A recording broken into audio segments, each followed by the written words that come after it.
pied du sapin, ce sont deux gros jouets de plusieurs centaines de chevaux qui ont été choisis comme ambassadeurs de la ville de Sisteron pour courir la plus célèbre et mythique des épreuves de rallye, le Monte Carlo.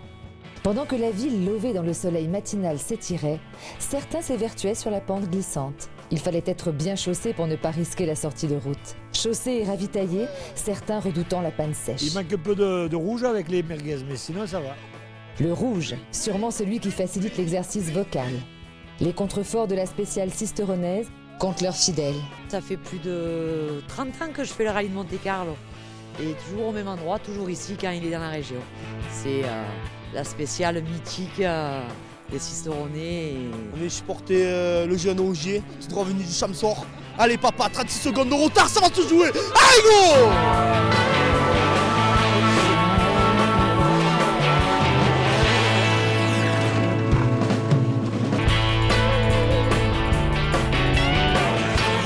Les contes et légendes du sport automobile écrivent de belles histoires dans cette épreuve du Toar. Et Sisteron est heureuse d'y ajouter sa page.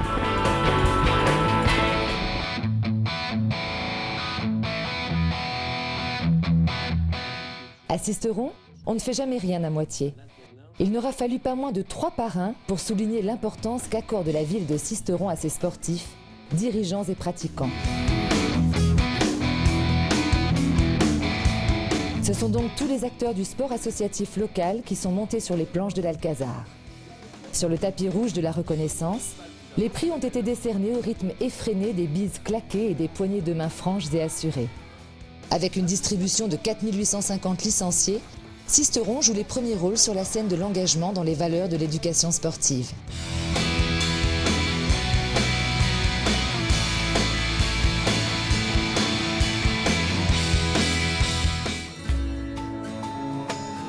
Les murs de la salle du conseil, pleine à craquer ce soir-là, pourtant habitués à rendre hommage aux Sisteronais méritants, ne purent contenir une certaine émotion lorsque s'exprima la reconnaissance de l'État et les félicitations de la ville à une figure emblématique du bénévolat, M. Sylvain Montagnier.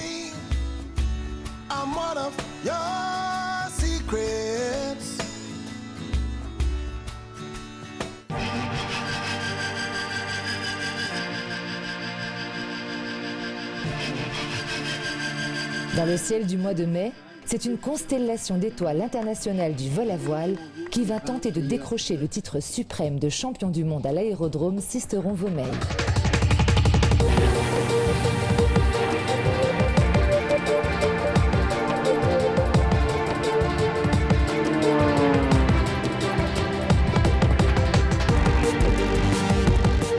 La dextérité des pilotes de voltige donna pour le plus grand plaisir du public le tempo de cet événement de dimension mondiale.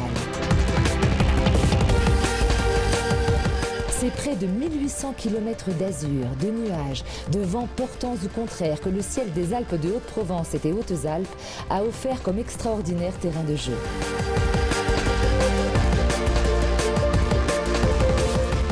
L'organisation de ce championnat du monde aura été l'occasion d'ajouter un nouveau rayon à la notoriété grandissante de la terre sisteronaise.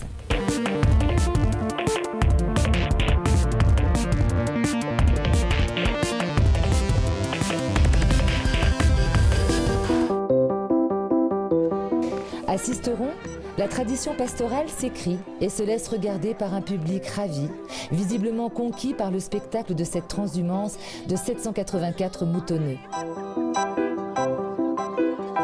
Avant de partir pour l'herbe grasse de la montagne nourricière, ils firent halte à la gare routière, désertée un instant par ses usagers habituels. Un drôle de berger, peu coutumier à officier devant des ouailles aussi nombreuses, accorda une bénédiction nuancée d'une sollicitation à la bienveillance divine pour que le prédateur épargne le troupeau laineux pendant toute cette estive. Lorsque la fanfare du Boumas embaucha les cuivres dans un souffle joyeux, on aurait pu croire que celui-ci avait l'accent du Midi, de la Provence éternelle, celle qui se chante et se danse avec le quadrille sisteronais.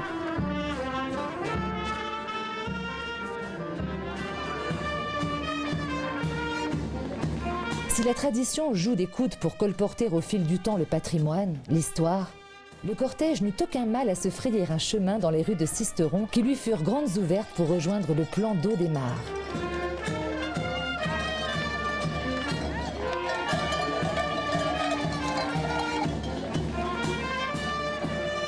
La fête de l'agneau à Sisteron, c'est un moyen de valoriser l'importance de la filière ovine dans les Alpes de Haute-Provence. C'est l'image de marque de la ville de Sisteron, qui est quand même devenue petit à petit la capitale de l'agneau dans notre pays, avec le premier abattoir ovin français, le deuxième européen.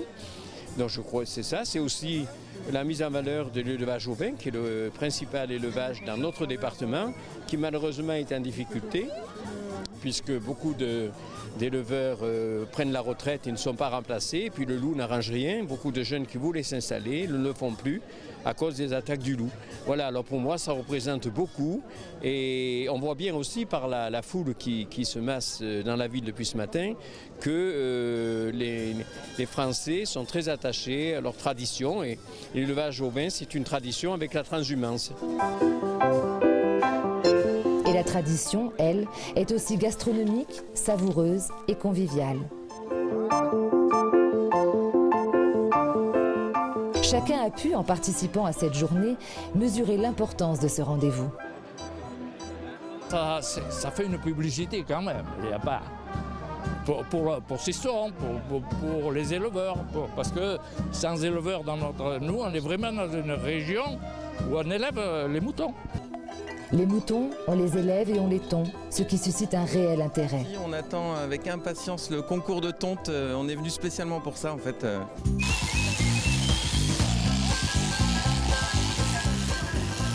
Sous un ciel capricieux, la tondeuse impeccable, précise et experte dessina des coupes estivales bienvenues lorsque le soleil daigna faire de chaudes apparitions. Au fil de la journée, les animations et démonstrations permirent aux visiteurs de découvrir et surtout de comprendre les enjeux de ce qui n'est pas qu'une très belle carte postale.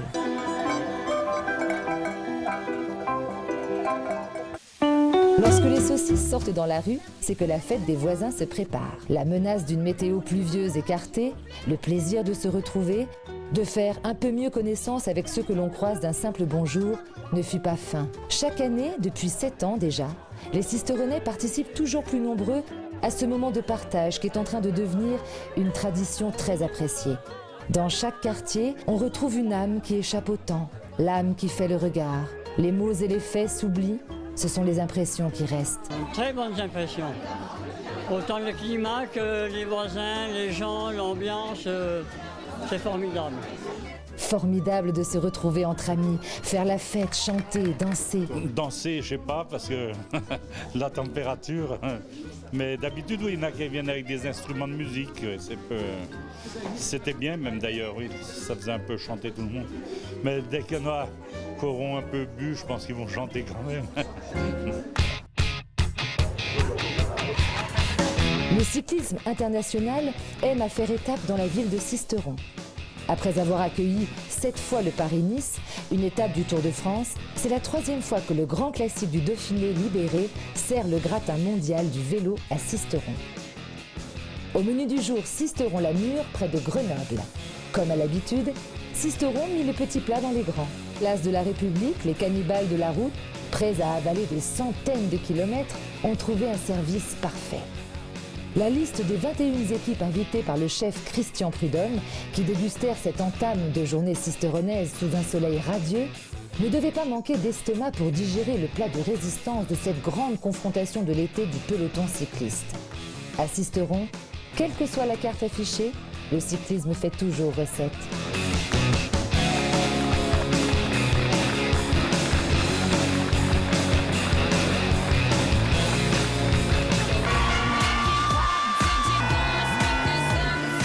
À chaque fois qu'elle le peut, Sisteron aime à se rassembler. La Coupe du Monde de football fut un beau prétexte à lancer une belle invitation. Mais à l'instar de l'orage qui grondait dehors, le vent de la défaite souffla l'enthousiasme du public, mais n'enleva pas le sourire de cette chaleureuse soirée.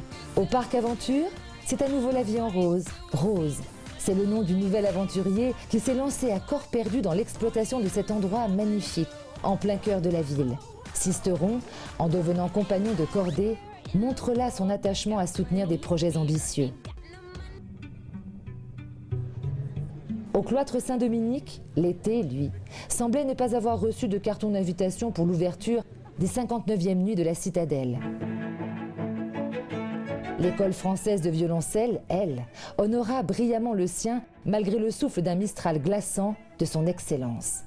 Dans une éblouissante démonstration, les instrumentistes d'exception, merveilleux violoncellistes, ont laissé Verdi, Puccini, Bizet, Wagner, Strauss s'échapper sous leurs archets pour une fugue sisteronaise.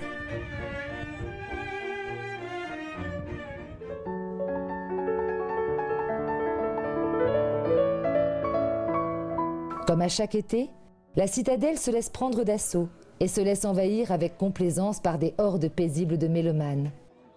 Une nouvelle fois, le talent emporta tout sur son passage et enflamma la scène ouverte sur le public chaviré de bonheur. L'orchestre symphonique tout droit venu de Budapest, dirigé de main de maître, nous emmena dans un voyage irrésistible sans billet de retour.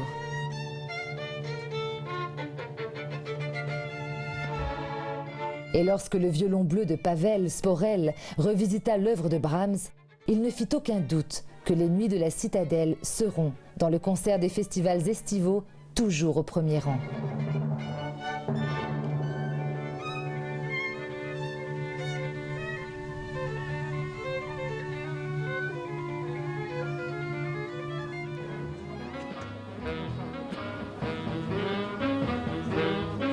Ce fut un tout autre voyage que nous proposa la dernière soirée des Nuits de la Citadelle. Un retour à l'époque des années folles et de leur splendeur.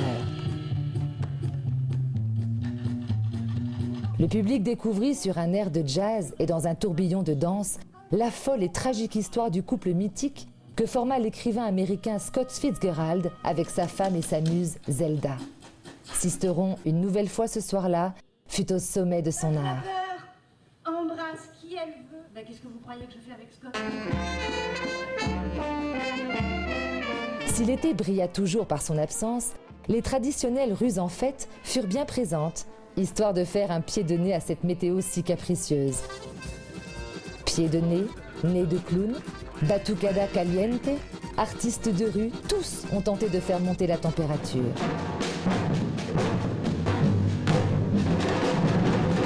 Dans la nuit qui s'égrenait, la foule se laissa glisser, emporter, transporter, presque indolente par la poésie de cet instant. À chaque coin de rue, le spectacle s'offrit et fit briller les yeux. Et lorsque, sous la bienveillance de la citadelle, la troupe agile des jeunes acrobates illumina la place de la République, on put se laisser envahir par l'agréable sensation d'avoir vécu une belle soirée.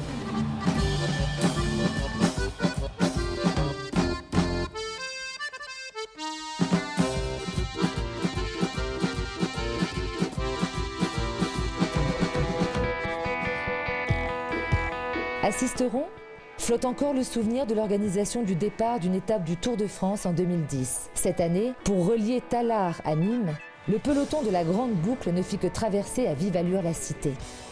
À Sisteron, le Tour, c'est une France de cartes postales, où avant d'apprécier le spectacle furtif d'un essaim de bicyclettes dans un bourdonnement de dérailleurs, la joyeuse caravane publicitaire amuse les spectateurs.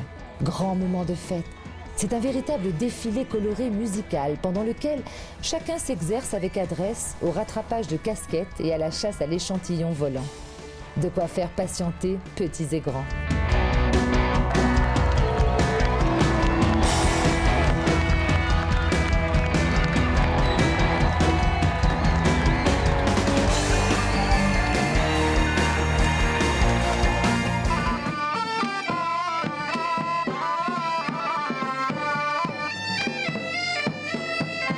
Sisteron, ville au patrimoine historique incomparable, nous donne rendez-vous tous les 2 ans pour le passage du Fort, la fête médiévale devenue désormais incontournable. Pour cette 5e édition, gens d'armes, seigneurs, gentes dames, damoiseaux, gueux, saltimbanques et troubadours ont accordé leur pas dans un défilé haut en couleurs. Les rues de la cité furent une invitation à un joyeux partage.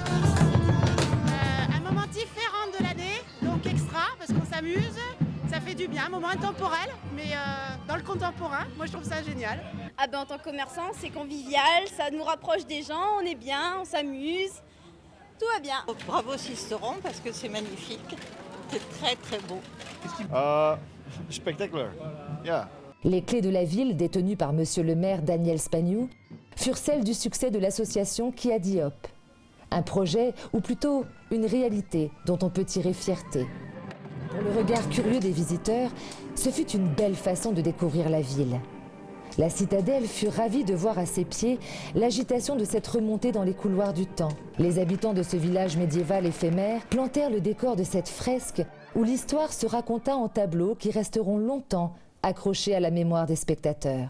Lorsque les chants évocateurs de ce XIIe siècle résonnèrent dans la nuit portés par flûtes et hautbois, la magie opéra encore. Magie qui fit briller l'œil des enfants, magie du feu, féerie des circonvolutions lumineuses qui emmenèrent le public conquis à enchaîner des pas de danse pas tout à fait maîtrisés mais volontaires et appliqués.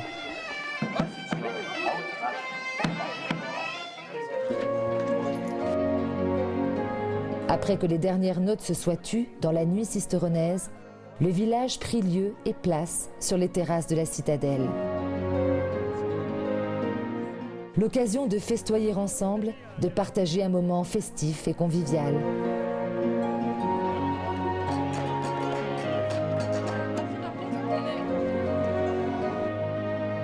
Ici, point de digestion difficile et ensommeillée.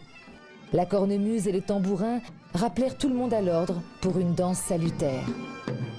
À voir la foule nombreuse se presser, c'est que, nul doute, l'histoire, ce jour-là, fut très bien racontée.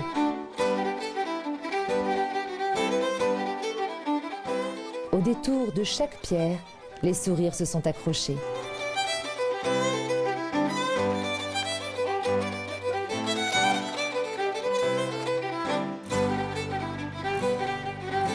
Super aussi de se glisser dans l'étroitesse des remparts pour un point de vue sublime.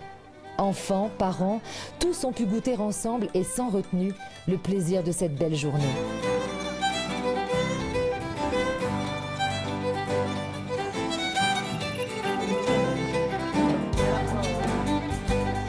Mais pas de fête médiévale réussie sans le spectacle somptueux et attendu des chevaliers fiers et fringants. Des combats rythmés par le fracas des armes qui s'entrechoquent.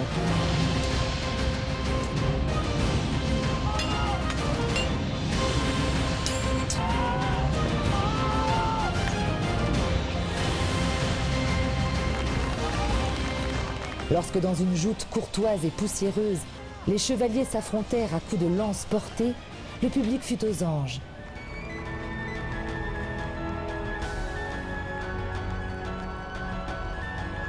Mais indéniablement, poser sa main sur le front valeureux d'un destrier fut un moment d'exception. Moment d'exception que l'on doit à l'association Qui a dit hop.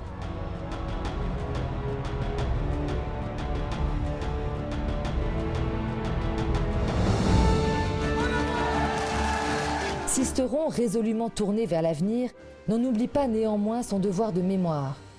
À l'occasion de la commémoration du 100e anniversaire de la Grande Guerre, Sisteron tint à rendre un hommage aux poilus sisteronnais mobilisés. Pour Sisteron, transmettre cette mémoire, c'est délivrer un message universel de paix et d'amitié.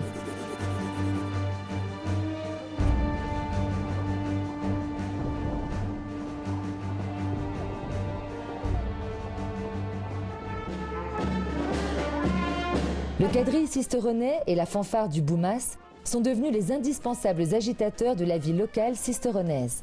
Ardents ambassadeurs des traditions, ils ont donné le ton, enjoué, pour fêter l'automne provençal à Sisteron. Leur présence quasi systématique aux événements qui font battre le cœur de la ville met en évidence l'attachement de la commune à la culture et aux racines provençales.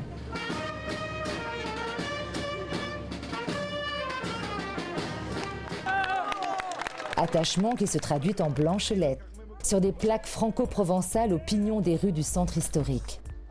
Tout cela valut bien quelques discours, qui auraient sans doute éclairé le visage de Frédéric Mistral. C'est sûr, à Sisteron, on a la fierté de montrer la Provence sous son meilleur visage. À l'école municipale de football de Sisteron, ce fut l'heure des bons élèves et de la distribution de bons points. Des bons points qui valurent la remise du label régional de qualité par la Fédération française de football.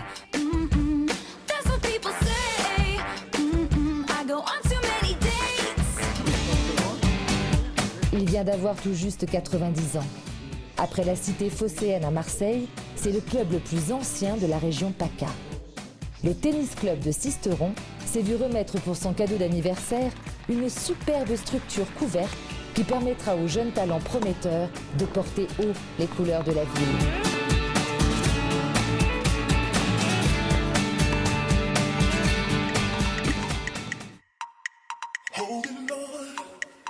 Sisteron voit peu à peu, avec plaisir, les résultats de sa politique de rénovation et de réhabilitation du centre ancien.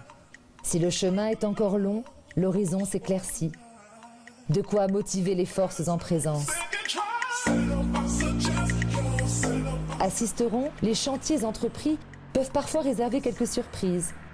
La richesse patrimoniale de la ville, au hasard d'un diagnostic archéologique, laissa découvrir des vestiges datant du 1er siècle de notre ère. À Sisteron, l'histoire s'écrit du mausolée enfoui à la culminante citadelle. À chaque parrain ou marraine, qui se penche toutes les années sur le berceau de la foire de Sisteron, le public réserve un accueil sympathique et chaleureux. Mais là, force est de constater que Cyril Ferraud eut droit à un traitement de rockstar. Le célèbre animateur télévisé tendit la joue, et puis l'autre, sans jamais se départir de sa gentillesse et de son sourire désormais légendaire.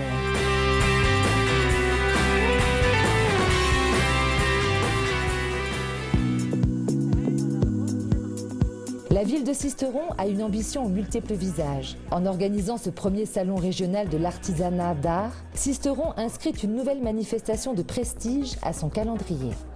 Ce salon de l'excellence et du savoir-faire est un bel atout pour Sisteron, qui souhaite obtenir le label Ville des métiers d'art.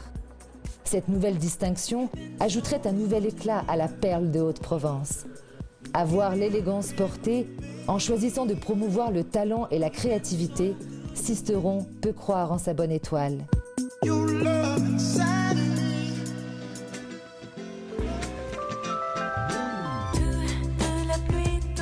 La pluie se chargea de porter sur les fronts baptismaux la navette trèfle 100% électrique, gratuite et pratique. Premier véhicule de ce type dans le département, elle permet désormais à tout un chacun de se rendre en centre-ville de la plus écologique des façons.